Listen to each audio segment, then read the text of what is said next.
Welcome back. It's been several days since I've done a Q&A segment. Let's do one right now.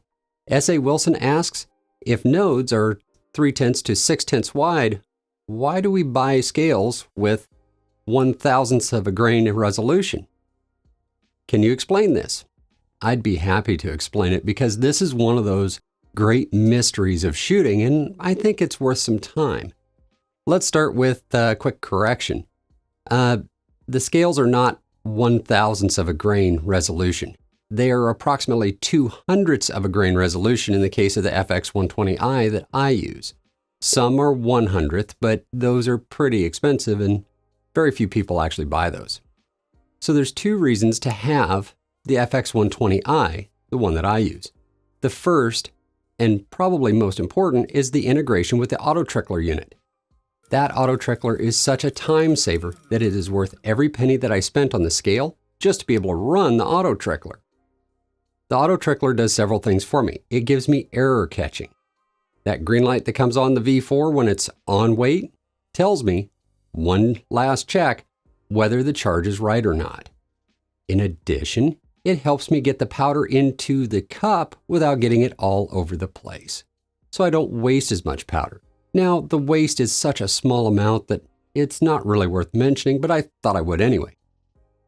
The next part is that the auto trickler helps me to make load ladders much more quickly and easily, and all in all, it just saves time, and time is the one thing that none of us have an unlimited amount of. You know, it's not just the amount of time you have after work to load or the time you have to load for a big match, but it's time remaining in your life. Do you want to spend the time remaining in your life trickling powder by hand, or just let the computer do it for you? In my case, I'd rather have the computer do it and spend my time shooting rather than loading.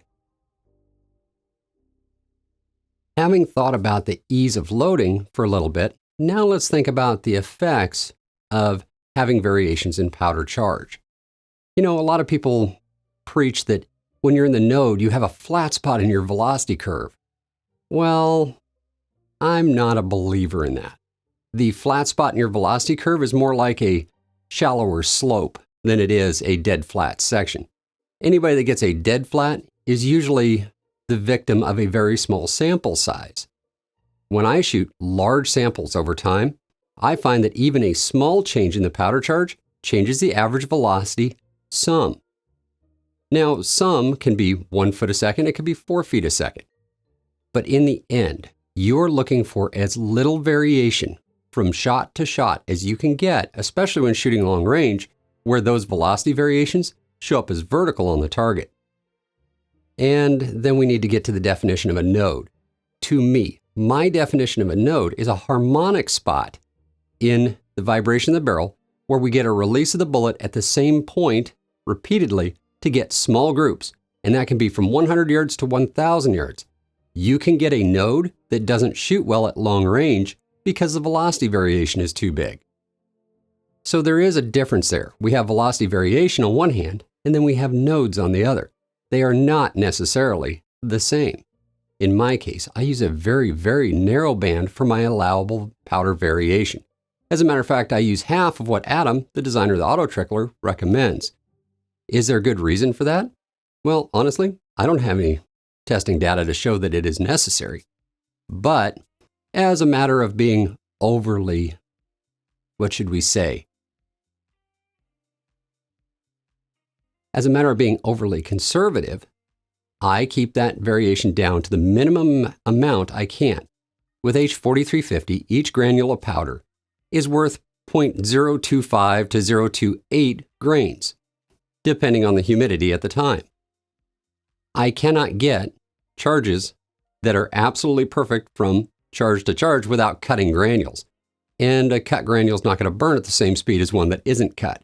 So that isn't going to make any sense to do at all. In the end, it's a matter of how much variation you're willing to accept as risk in your long-range shooting. If you're shooting 600 and in, mid-range, I wouldn't bother with a milligram scale for the sake of the milligram scale. I would buy one so I can integrate the auto trickler so I can load faster. If you're using a Prometheus or something else instead, it's going to measure to approximately a milligram as well, and it's going to do the same thing. There's other dispensers out there. I have no experience with them. I don't know how accurate they are, so I really can't speak knowledgeably on those. In the end, it's all about how much time you have to load and whether you're willing to accept the risk of velocity variation. All right, that's all I have for this one. If you have questions that you want answered in a video, send them to winninginthewind@gmail.com. Until next time, stay safe, and I'll see you in the next one.